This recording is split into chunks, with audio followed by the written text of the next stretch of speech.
we could do a training, so that we can get a training on reporting. As many of you have probably seen, the original deadline for for reporting to the Department of Treasury for American Rescue Plan funds was extended. So we have a message from Megan saying she can't hear. Can people hear me? Yes. Okay. So we had scheduled this before Treasury delayed the reporting deadline. However, we wanted to make sure people were thinking about reporting for purposes of, as you're developing projects and as you're documenting everything, understanding what types of information you're going to need for reporting. So today we're fortunate to have Mayor Fung, former Mayor Fung from Panone, Lopes, Devereaux, and O'Gara, who is going to be walking through the reporting and compliance components of ARPA. And Mayor Fung, for better or for worse, is particularly well suited for this training because when he was mayor of Cranston, had to deal with quite a few natural disasters, including the floods from 2010. And so he has spent a lot of time working with federal dollars and compliance. So we're happy to have him here today to go through this presentation. I believe we're going to try to collect questions in chat for now. Is that how we're going to do that? Yes. If you collect questions in chat, then we'll go through them at the end. And then we have a few other items to talk about at the end after we go through questions. All right, with that, I will turn it over to Mayor Fung. Thanks so much, Brian. I do want to, thank Brian, Jennifer, and Jordan for having me this morning. I want to welcome all the finance directors, all the various cities and towns for being part of this session. And as Brian, indicated when he kicked things off, we all know that the reporting deadline for cities and towns in the state got kicked. For those metro communities in the state, it's now due for that next report in January. And for the rest of you, the NAU communities, it won't be until April. But I think what's important about and still going forward with this, it's not just, talking a little bit about the technical requirements. I want to outline a lot of the general guidance that's out there for compliance purposes that you're going to have to know as you're reporting, come April for many of you, or in January for some of you that have already filed some initial reports. I can tell you it's going to have a lot of different laws, regulations, and guidances that you're going to have to pull together. It won't be easy. There's going to be a lot of data sets that you're going to have to pull together. So I think this is wise for the league to have this, at least in the initial outset, so that you can at least formulate, as Brian indicated, as you're developing those projects, deciding where to spend these dollars, how to spend these dollars, to keep these compliance and reporting requirements in the back of your mind. Because as Brian noted, I've dealt with the feds through my 12 years. It's not easy a lot of times, and trying to get key interpretations from them sometimes isn't easy. And, it takes a lot of effort. So hopefully with this webinar, I want, and I want to put this out there at the beginning, the 3 key takeaways that I want all of you to kind of think about now. Mayor, can I just interrupt? I'm sorry. Sure. Your voice is going in and out a little bit. Can you make sure your mic is a little bit closer to your mouth? Okay. Oh yeah, sure. I'll hold it like Sorry. that. Thank No you. problem. But the 3 key takeaways that I hope to have instilled now as we're starting presentation, but hopefully by the time that you end this presentation, that's important for all of you to continue to remember throughout this federal award is you need to document everything. One of the mandates is that you as the recipients have to maintain a robust compliance regimen and make sure that you maintain these records all throughout and report on them. So document everything. And this goes without saying for any federal awards, but this federal award offers a little bit different because you're the one now that's going to be spending those federal dollars within your discretion, within these guidelines, and you have to be accountable to the feds, but most importantly to the public. So documentation is key. You're going to see as we go through this presentation that it is going to be a lot that you're going to have to comply with and report on. Don't be afraid to get outside assistance if you need it. And this is one of the key takeaways that I learned from my experience as mayor, especially dealing with those floods from 2010 early on. You know, we hired outside administrative help, and a lot of times it's reimbursable, not only under APRA, but under the uniform federal guidance. And lastly, you know, remember, you're going to have a period of years all the way out to December 31st, 2026 to utilize these funds. And what we're seeing in government, not only just here, but across the country, people are retiring. They come and go now. Make sure as you're starting out to develop succession planning for key staff, not only just staff that has to report, but most importantly, staff that's going to be in charge of these rescue plan dollars. So as we go forward, just please keep these three takeaways in mind, because I think it'll be helpful as you go along. I'm just going to run through these slides quickly. As we all know, the Rescue Plan Act was signed into law back on March 11, but the key provisions of it is it authorizes both certification and reporting requirements for all of the recipients.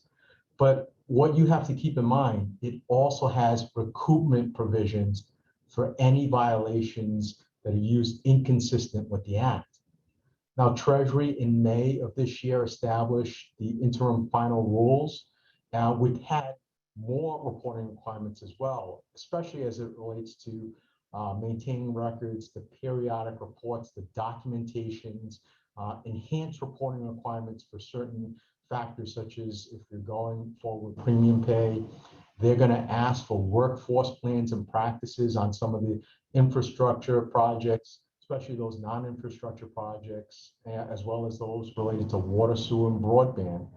But most importantly, and I want to highlight this, you as the recipients of those federal dollars are responsible, even if you are going to be awarding these dollars to sub-recipients to handle and implement some of the programs. I can't stress this enough.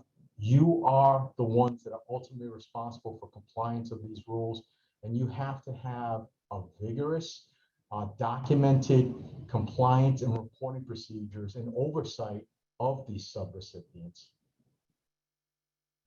Now, here's three guidances that you should be familiar with. The first one that popped out was back in June when Treasury issued the compliance and reporting guidance. This presentation is trying to summarize a lot of what is in that, as well as the two user guides that they issued in August and September. Now, the user guides are just more a technical walkthrough for many of you as you're going through, some of you for the first time when you're going to be doing it in April. I know the 6 metros in the state already had to file that interim report, but many of you didn't. Use these user guides because they provide great guidance, but also good FAQs that answer some of the questions that we received at our office through the Pandemic Recovery Office, that I know Jen and Brian have gotten as questions from you too. So take a look at it. I know it's a lot, but I'm going to try to distill a lot of these documents in the presentation today.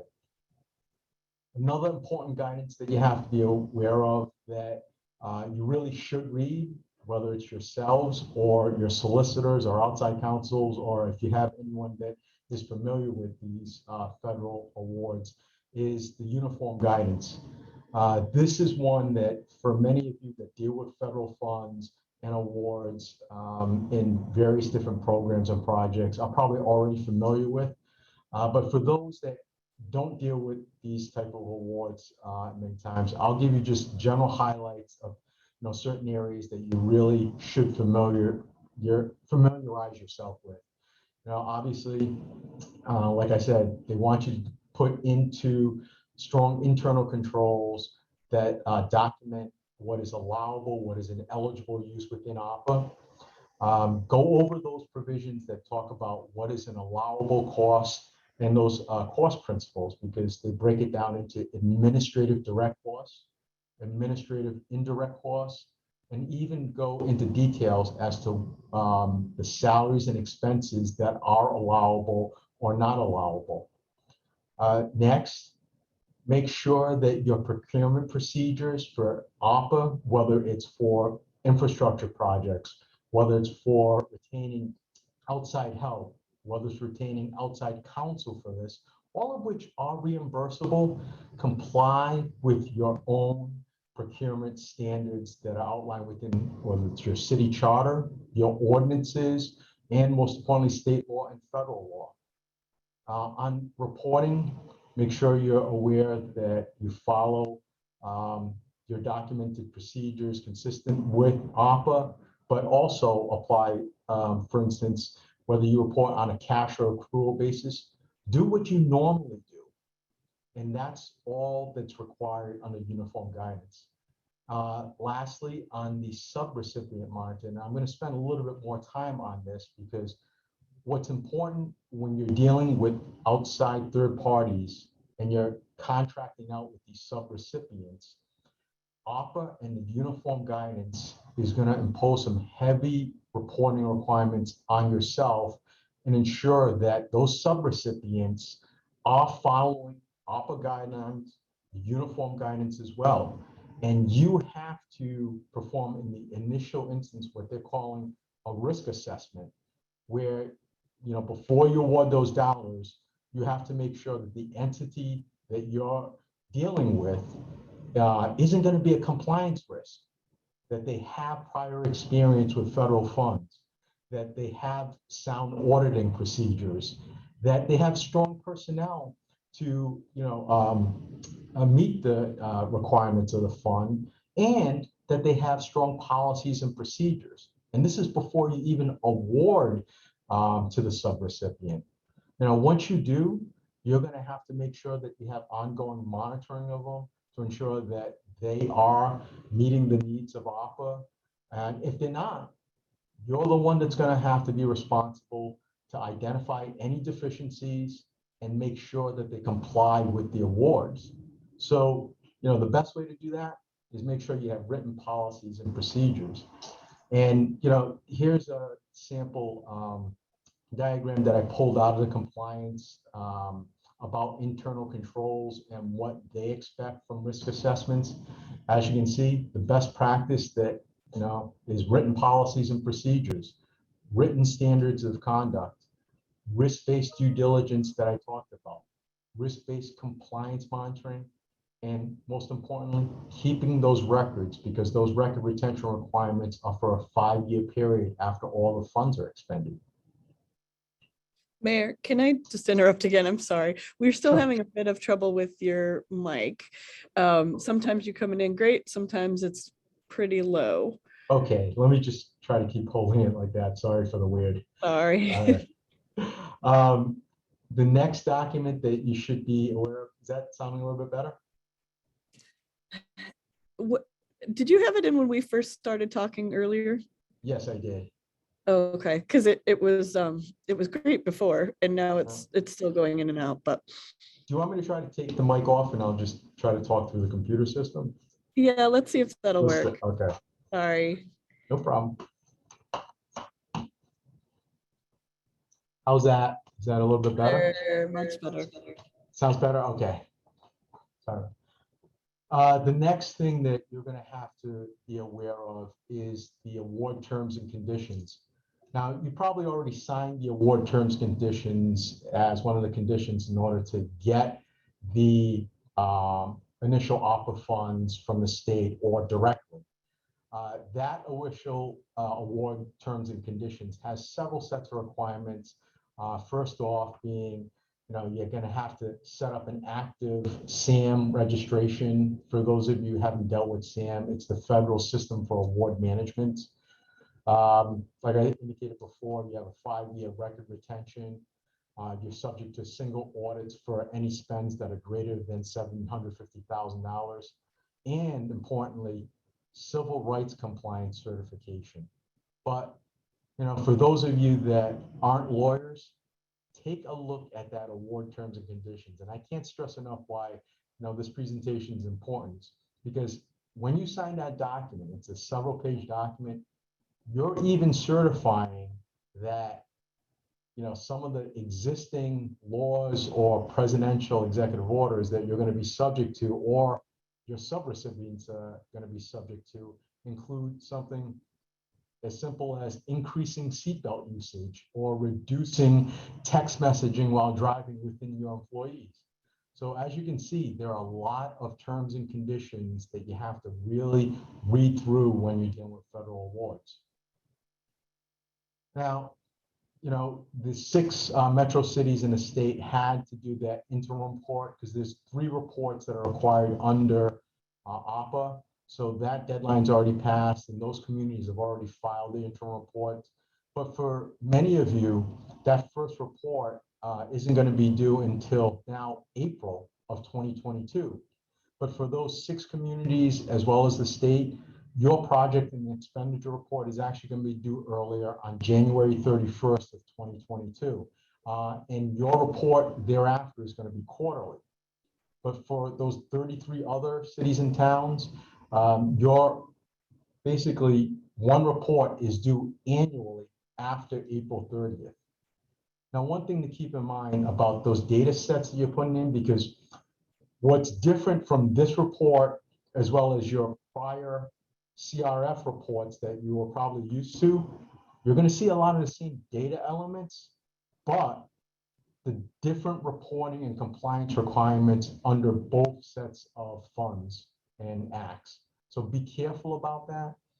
The one good news I have to share for you is none of you in Rhode Island have to file that recovery plan performance report because you don't meet that requirement.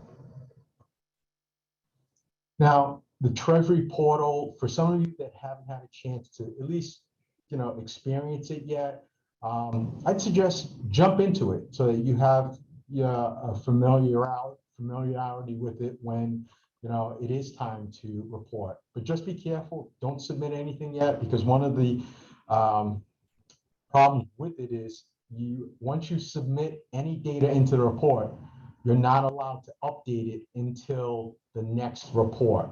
So I definitely want to highlight that. So definitely go in, take a look to familiarize yourself with the portal. And one of the things that you're going to have to do at the initial outset is designate key people that are going to have certain responsibilities within that portal. You're going to have an account administrator that you have to identify, a point of contact to receive any Treasury notices, as well as an authorized representative that certifies compliance. Now, you can have one individual acting and, you know, all 3 roles, or you can have different people for each of those roles. Now, this next slide is just a screenshot of, you know, for those of you that haven't jumped into, you know, the portal yet, this is the landing page. You know, on the left, you'll see the submissions and compliance forms. Once you click on that, you can pull up a lot of the different forms. You know, to go to any prior reports that you have that green button that talks about go to your reports. But, you know, please familiarize yourself with it. And there's 2 ways that you can enter data into the portal. And you can do it manually, which would be a lot of work to go through, you know, as you're filing that report. But some of you might choose to do that. Or you can do a bulk upload of a file, a CSV file. So those 2 ways that you can, you know, upload information into the page. One of the things that you really have to keep in mind is as you're developing programs, figuring out how you're going to spend the money, please keep in mind how Treasury wants you to report, because it's going to help you as you're maintaining your documentation and records. The key thing is focus on the expenditure categories, and there's 66 of them right now that's highlighted in that compliance and regulation report. It's outlined in Appendix 1, and you'll see it later on in a couple slides. But for each expenditure category for those projects that you have, you know, develop a project, track the obligations, expenditures, and any subawards that you're going to provide. Even if you haven't spent the dollars yet, you're going to have to report it as obligations to a particular project. They're going to want to see program data. And program, what I mean by program data is, any type of results, data that's kept to see the impact of that program from an economic disadvantage type scenario, if you're designing programs to meet that need, to even any programs or dollars that are spent in a QCT. So those are the highlights of what Treasury is going to expect and want to see in your reporting. Now that, like I highlighted for your initial project and expenditure reports and the due dates coming up, it's going to request these general information product categories from the project name and identification number. You will create yourself the category that it's going to fall under, and you're going to look at the scope of your project, what you're going to design, and find the best fit out of those 66. And then they're going to want a, detailed enough up to a maximum of 250 words summary, and where you stand with the project, whether it's started, hasn't started, or whether it's completed. And here's the sample from that appendix of all the 66 categories that they have. Just try to find the best fit. Some are easy. Let's go into number 5, that infrastructure category. As you can see, they already have the buckets outlined for clean water projects, drinking water projects, or broadband. Number 6 has revenue replacement. This is going to be a key one for many of you in that first report. Don't be afraid to ask those 6 metro cities, because they had to outline through that revenue replacement formula that you had to go through, that exercise you had to go through as to how much you're allowed to put into your budgets. You're going to have to show that step by step in this process as well. So use the benefit of those 6 finance directors. Don't be afraid to ask us at the Pandemic Recovery Office, because that's what we're here to kind of help guide you through. Now, the demographic data that they're going to ask for and require in many instances, they want to see some of these projects in economically disadvantaged communities. And, within the interim guidance that was issued, they want to highlight anything that's within a QCT, a qualified census tract. They want to see whether your dollars or programs, hit primary intended beneficiaries living within that QCT, how much they earn, within that relevant jurisdiction, or whether over 25% of the program or services primary intended beneficiaries live below the federal poverty line. So those are some of the key factors you really need to keep in mind, especially for reporting. But you don't have to go crazy. One of the things that they wanted to try to make it as simple with the guidance as possible is you can use reasonable estimates. So you're not going to have to track every single recipient, every single business dollar that goes out the door, to you. They want to make sure that you have enough estimates to show and quantify that you're servicing anyone within a disadvantaged community, or even a particular business in these different demographics that they hope to serve. Now, subawards, I know I'm spending a lot of time on subaward information, but I can't stress enough that you, as the recipient of those federal dollars, are the one that is responsible for any type of sums that you are going to expend greater than $50,000 or greater. You're going to have to make sure that the subrecipient has a DUNS number, keep track of whatever the award number is, with the date, types, amounts, and description of the award, how that award is utilized, where it's going to be utilized. Keep track by that separate project name, project ID that you create, and those performance measures, when they start, when they end, but making sure that those dollars are spent appropriately. But again, keep track of that program data to make sure that you can have some type of an evidence-based documentation that it's going into what APRA was designed to assist. If you're spending less than $50,000, you can just report that in the aggregate. But when I keep saying that you have to become aware of your compliance requirements, there's simple things that you might not even be aware of that you're going to have to keep track of as the recipient. And one of them, and I just highlighted the highly compensated executives for any of these nonprofits or entities that you're going to be working with as a subrecipient. So, be aware of those responsibilities that you have. For program data for non-infrastructure projects, they just want to see the payroll information for your health and safety employees, household assistance, description of who you're helping, number of people served. Same thing with small business. If you're providing any dollars to them, provide a description of the program, who you're helping, how it's helping. If you're going into providing aid for travel, tourism, hospitality, or any other impacted industry, keep track of that information and any evidence-based data that you can provide. So there's a lot of different things that you're going to have to keep track of. On the infrastructure projects themselves, they request certain information that you would anticipate. When do you anticipate to start the project? When you anticipate it's going to actually put a shovel in the ground? How long it's going to take? Where it's going to be?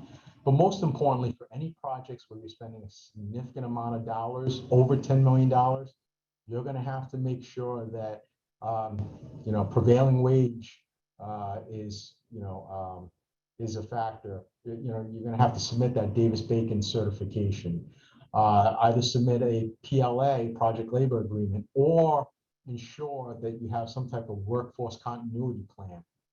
Notify whether the project prioritizes local hires, whether there's any type of community benefit agreement. With water or sewer projects, the permit numbers for the different projects that you're going to have. Broadband, there's different types of information that you're going to have to keep track of as well. Now for the NEUs, like I said, there's certain documentation that you're going to have to keep track of and submit with that initial report. The signed copy of that terms and conditions has to be submitted. You're going to have to sign an assurance that you're going to comply with Title VI of the Civil Rights Act, and also provide a copy of your actual budget documentations. Some of you may have already done that when you submitted some of these documents to the state, but just to put that on your radar, that's going to be part of that initial report as well. So that's my presentation. I know I flew through a lot, and I see quite a few questions that Jen is going to try to maintain through the chat, but I hope to provide as much guidance as you can, and look forward to answering any other questions you may have. So Jen? Absolutely. So if anyone has additional questions, please feel free to enter those in the chat, but I will just start going through what we have so far. Joanna from Pawtucket is asking, what type of documentation will we need to have on the subrecipients to make sure they're following all the requirements? And if you have any examples of that. Sure. Let me just go back to the subrecipient slide.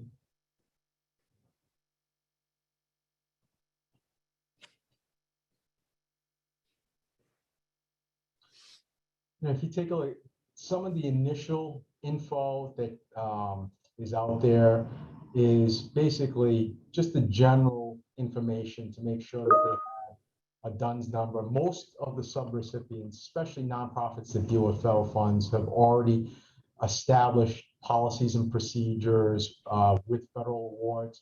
Make sure that as you're going out for the RFP, highlight in their experience sector that you're looking for people that have dealt with federal funds, that have audit requirements. But that's the general information that they want, that they're going to be asking for in the reporting requirements, especially if you're expending greater than $50,000. But once those dollars are shifted to the subrecipients, like I said, you're the one that's going to have that at least monitoring oversight of them to ensure that they are complying with APRA. So what I would recommend is make sure that they're documenting, have someone check up on and monitor that, they are meeting those APRA requirements. Some of the ones that you will have yourself for compliance purposes, make sure that their expenditures, obligation tracking and data is, correct, because that you're aware of it. Make sure that the program data, and especially with subrecipients, they're used to an evidence-based type formula, because especially with nonprofits, in Cranston, we dealt with quite a few of them. They are used to that type of tracking already. So those are some of the things that are going to have to get reported on, and the feds want to see that the municipalities are on top of. Great. Okay, Maria has a question. Who is our contact to make sure that our reporting is accurate? And what if projects have not been identified yet? Well, that's simple. You can ask questions for Treasury. There is a general email that you can submit questions to them. To be honest, I'm not sure if there's a particular person that's assigned. That I'm not sure of, because I'm not in the system myself. I can find that out for you. But if you don't have any projects yet, that's fine. All they want in that initial report is to see where you have had projects, whether you are going to start that process of a project or not. So if funds are obligated for a certain area, then you report on them. But if it's not, that's fine too. Once you start developing the programs, that's when the documentation really goes into being. But for most of you that used it on the revenue replacement, that's where, a lot of you are going to have to, walk through that process with Treasury in that initial report of how you spent, how you came to that conclusion of dollars you're using, but also where you're spending it. But if you haven't obligated or haven't developed a project yet, that's fine too. Diane, excuse me, Diane asks, are the 66 categories what guides us to ensure the projects are within the guidelines? Those are those general overall broad categories. You have a lot of flexibility, and that's what the Treasury and Feds designed APRA for, to provide you with as much flexibility as you can to develop projects within those 66 expenditure categories. It might, and the projects that you come up with might not fit, squarely within one, and that's okay. Try to find the one that fits that need. And by the way, Treasury may, depending on, we've seen this already, expand those 66 depending on projects that they've seen, nationwide in other communities. They may, continue to expand on FAQs as to where those project categories that you're looking to develop or have developed fall within those categories. So this is why compliance and staying on top of those Treasury guidances is important, and those FAQs, they're constantly putting out those FAQs. Great. The only other, Fung Chan has a question. Yes, can you hear me? Yes, go ahead. Okay, I already have an account in the portal, and my landing page doesn't quite look the same as on the user guide and what the mayor showed us. There are 3 bullets on his landing screen, but I have 4 bullets. The 4th one is Capital Projects Fund.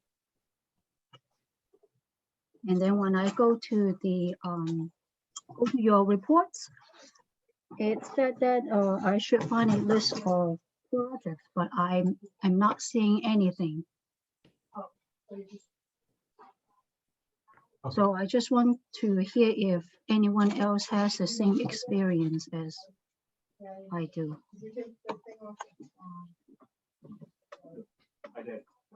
Okay.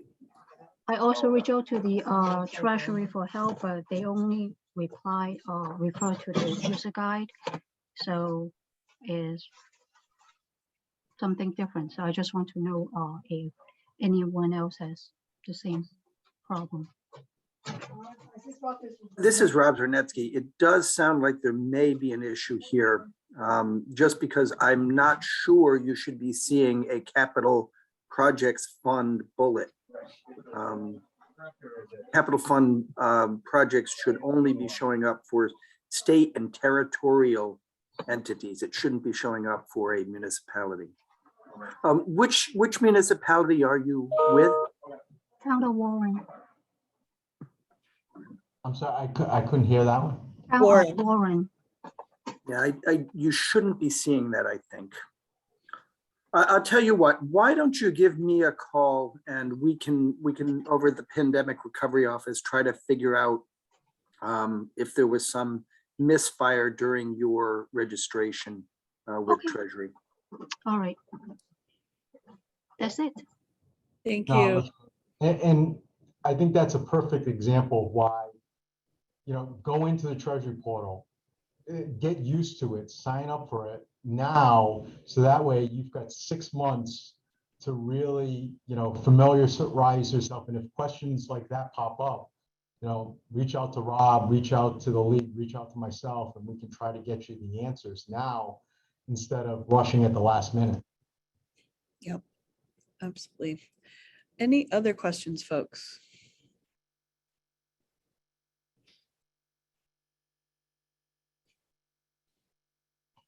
All right, well, Mayor Fung, I'm sure you can get me those slides and I will distribute them to the group. I just wanted to check in too with Rob to see if he had any other additional items to add. And then I know Brian has some announcements as well. No, I mean, the big news really is that Treasury has kicked the report date back out to January for the large metropolitan areas, and the small ones don't have to report, NEUs don't have to report until April. But as Mayor Fung has said many times this morning, that's just an opportunity for us to make sure that we get it right in January or April. We shouldn't sort of just sit on our good fortunes here and not do what we need to do to prepare for that big report. Treasury will probably be less forgiving of errors in April than they would have been in October, because they've given everybody the chance to familiarize themselves and work through problems now. One other key point to highlight too, to jump on what Rob was talking about. Remember, many of you are going to be receiving different tranches of money. Some of the 6 metros received it directly, but then they're also going to be getting the non-UGLG money as well. And as well as, the NEU communities, you've gotten those initial dollars from the state, but you're also going to be getting that second tranche of non-UGLG money. It's a consolidated report. So that's where, one thing to keep in mind, you're not going to have separate reporting obligations for both. So, when you're putting these data sets together, the record retention, it's going to be consolidated for one.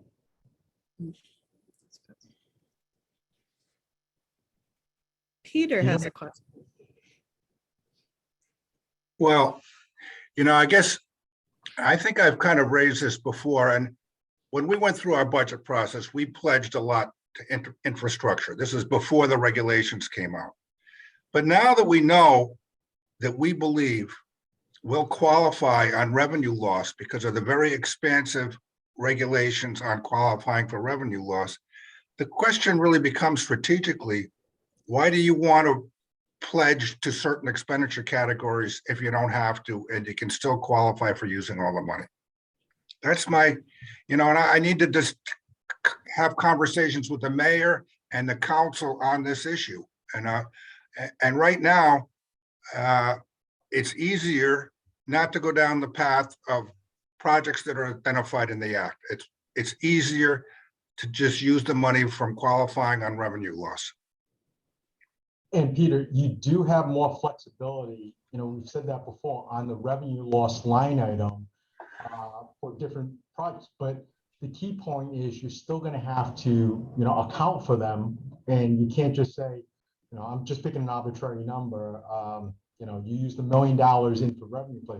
You're still going to have to show where those dollars went. say it's for public safety, say it's for PPE, say it's for, they're still going to expect some level of detail of where those dollars are being utilized. And, we don't have to rush in because like I indicated before, you have a 5-year window on these projects. And many of the communities are taking a slower approach because as we're seeing, the guidance is coming out fast and furious sometimes. It's important to stay on top of it. And like you said, you allocated extra infrastructure before, and now more guidance is coming out. Take that thoughtful, methodical effort, to make sure that whatever you're putting forward is in compliance with all of those guidances, but also get the public input. Rob and I talked about this, quite a bit. That's what a lot of Treasury expects and the feds expect to see, that you're meeting the needs of the community too. So take the time to follow these steps. So Peter, I'd like to come at this one more time. I've been thinking some about this, and I've got an example or a hypothetical. Let's say that a community wants to build a community center. There are a bunch of ways that you could do a community center construction using local fiscal recovery funds. If it's in a qualified census tract, you can do it. And really all you're going to have to do to demonstrate that it is an eligible use is point to the neighborhood and its qualified census tract QCT status. That neighborhood is presumed to be an eligible area for that project. That's your documentation, plus all of your documentation about who got the contract, that you pursued the contract procurement rules, that you expended the monies appropriately, that nobody's cousin got the money, that that the money was spent appropriately. That's the requirement under the disproportionately impacted bucket of money. That's how you're going to have to deal with that project if you did it as an individual project under the eligibility criteria for serving a disproportionately impacted community. Now, let's say the same project happens, but it's not in a QCT. It's still going to benefit, however, a group that is disproportionately impacted. Now your requirement for documentation is a little bit more intense. You have to explain why you've come to the conclusion that that population, that community, was in fact disproportionately impacted. But nothing else changes. There's no other requirement on the contracting demonstrations, no other requirements with regard to the tracking of the funds, subrecipients, contractor qualification, your risk assessment. A third way to do it would be to simply say, we're going to do this as a general government service. And we're going to do so up to the extent of our revenue loss. The documentation required here is that you demonstrate what your revenue loss was, that you've got a calculation to prove it. You've got to demonstrate that you followed all of the procurement requirements, that you've tracked all of the expenditures appropriately, you've done all of your subrecipient monitoring and risk assessments. The requirements only change slightly. They're not really all that different. I think that there's been in the conversation nationally and certainly in Rhode Island, a sense that if I do revenue loss, I'm home free, I don't have to worry about anything. It's just one way to get to the project being done. And the documentation requirements are different. And they're arguably a little bit easier, but they're not necessarily dramatically easier. And it depends project by project. Obviously, when you're dealing with a service that is harder to justify as fitting into one of the qualified areas, that's tough. And going to revenue replacement gets real easy. If it's not a QCT and you have to explain why the population is an appropriate population to be served, there is some requirement there. There is some analysis required there. My point in all of this is I think that it's not helpful to see the revenue replacement bucket as a safe haven. It's not. You still have to do all of your documentation. You still have to do all of your analysis. You're just replacing it's in a QCT with here's our revenue loss. This is the limit of our spending.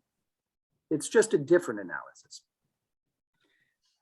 I don't know, I think you could interpret this, that you could say that your expenses, government services expenses associated with revenue loss are allocated as a proportion to the whole total city budget, exclusive of pension contributions and debt service, and maybe education. And I think that meets the test. I respectfully disagree with you. I think All right. that if you're not designating and explaining where those monies went, you're running the risk of getting into trouble with Treasury. This is Brian. I'm going to chime in from my former congressional staff hat. Yeah. So, the other thing, so this reporting is going to be going to Treasury. It's not going to sit there and disappear. This is going to be analyzed. So, from a public perception standpoint, it's going, in many cases, the money that people have received from the federal government exceeds your actual revenue loss, what you expected from a budget standpoint. You have a generous growth rate with a 4.1% growth rate. So it's easy to say you could put it all into revenue replacement. But I think from your perspective, and Peter, the mayor did a good job with Channel 12 talking about some of these projects that are being done. I think you want to be able to say we're using these federal dollars, not just to plug budget holes, but to say we're improving infrastructure, we're addressing disproportionately impacted populations. There is a public component to this as well that I think people need to keep in mind. It's not just, reporting for the sake of Treasury. This will get used, this will get digested. The congressional delegation will get this, opponents of the program will get this. So I think the more specificity you have about how the funds are used, it prevents the idea that this is just some slush fund for municipal budgets. And can I just highlight, for those of you that still get the Providence Journal, take a look at it today, because they actually had an article, not anything local, but talking about how some cities and towns across the country are utilizing the education part of the funds, where, on their so-called one-time projects, they're building football fields, they're building parks and stuff like that, all saying, well, we're allowed to use it for one-time type projects, but this whole program was designed to be transparent and fit within what the feds and Congress was thinking about and utilizing it. So yes, you do have flexibility to use it for revenue replacement, but like Brian and Rob were saying, they really want to see the money put on the streets for the individuals, the households, the businesses, to help lift up the community and build the community. But even when you do put it into revenue replacement, you really should identify with some specificity where the dollars are going.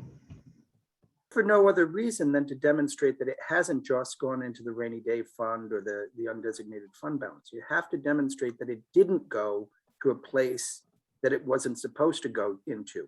And if it loses its characteristic, its federal characteristic, then you can't do that. If the money goes into one big pot and is treated as part of your general revenue without an explanation about where it's going, then you can't demonstrate that it's not part of what it went into your pension fund or what went into the undesignated fund balance. I've had this thought about it as well. The neatest way to think about it from my perspective is it's specifically prohibited to use these funds to shore up a rainy day fund. An undesignated balance is that. It's not designated, it's for whatever contingencies, issues may come up.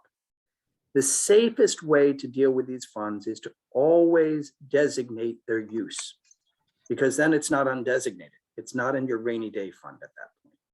Designate a use and you're good to go, I think. Then you have to document everything. You have to make sure that the procurement is done right. You're not avoiding all of the uniform guidance. Remember, the rules that we're seeing from Treasury about state and local fiscal recovery have behind them a whole regulation related to federal grants that is not commonly talked about. You not only have to comply with the interim final rule for ARPA, you not only have to look at the guidance, but you also have to comply with the uniform guidance on federal grants. The uniform guidance on federal grants tells us how we do procurement. It tells us how we monitor the expenditures. It tells us what we can and cannot do. It gives us definitions of things like what is a, I'm blanking on the word here now, but what is an obligation under a grant agreement? It gives us a lot more detail. And it's essentially the same things you do for CDBG monies. You know, all of those requirements are brought along with the ARPA grant allotment that you've received. Think of it much more like CDBG.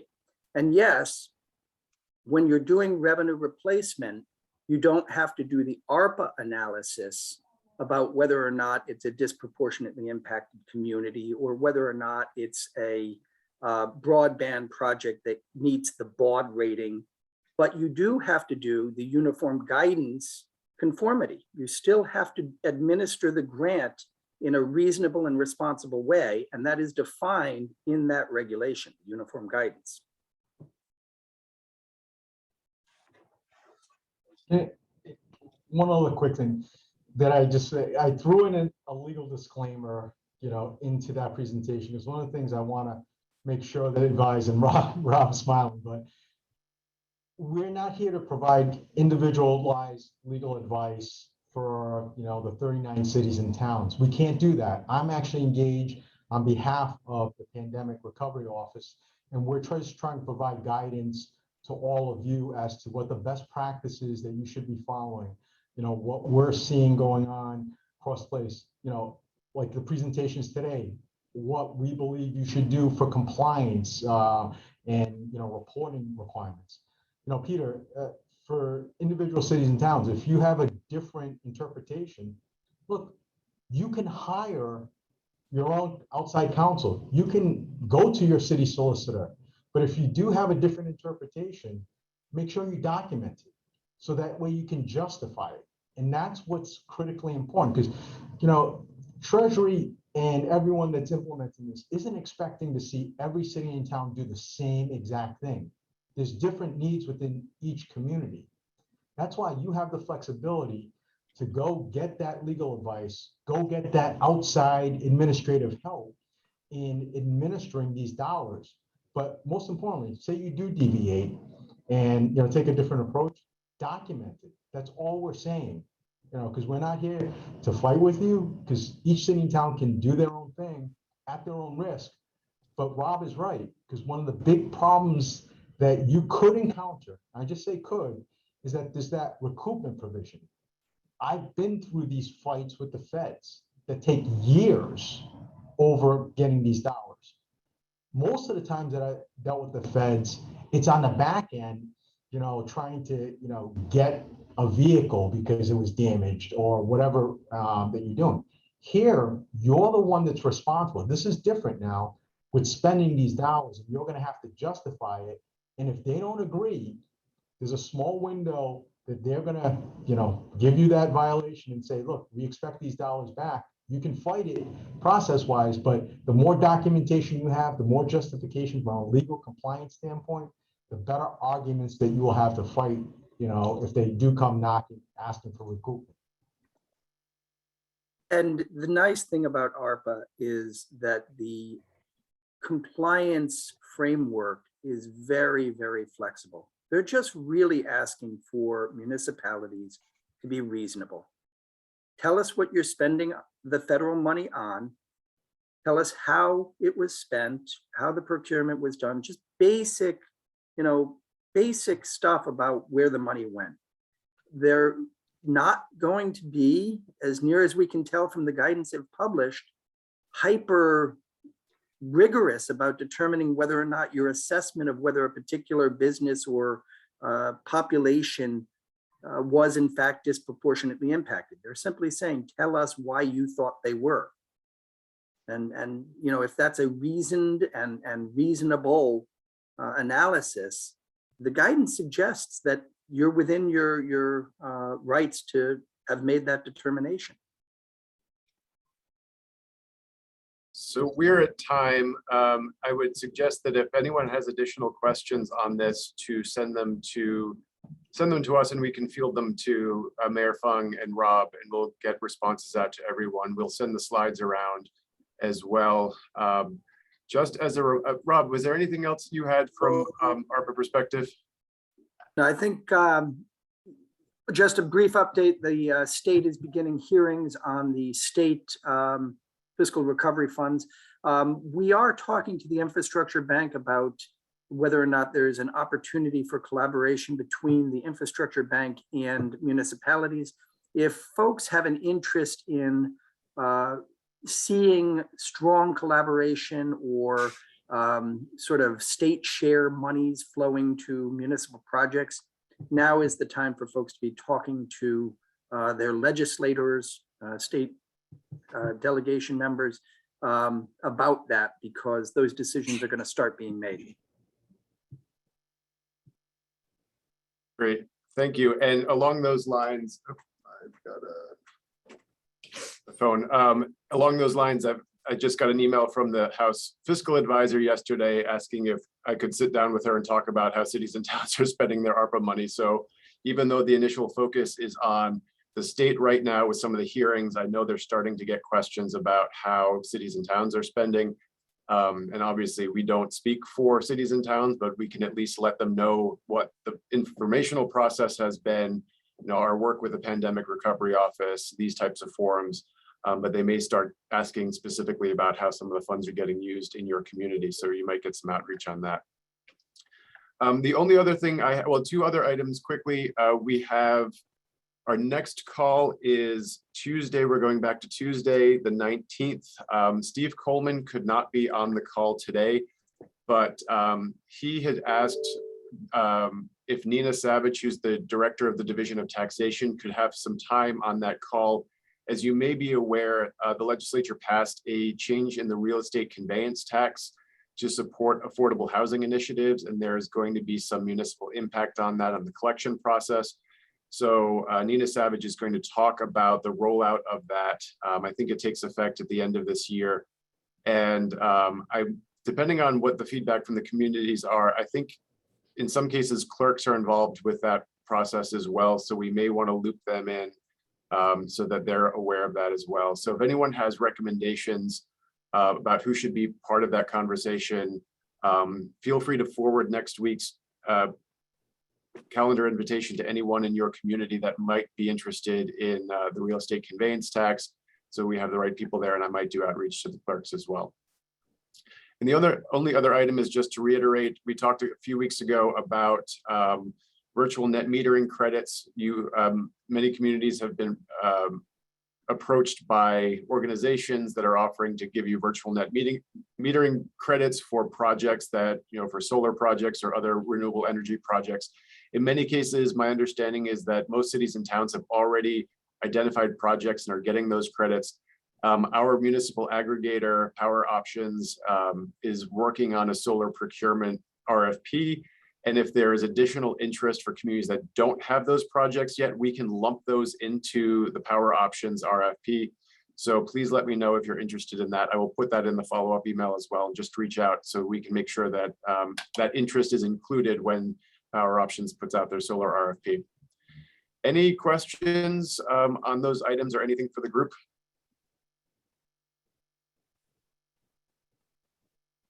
Okay, great. We will see you all on Tuesday, the 19th. Thank you. And thank you, Mayor Fung, for this presentation today. Thanks, everyone. Thank you. Well done, Mayor.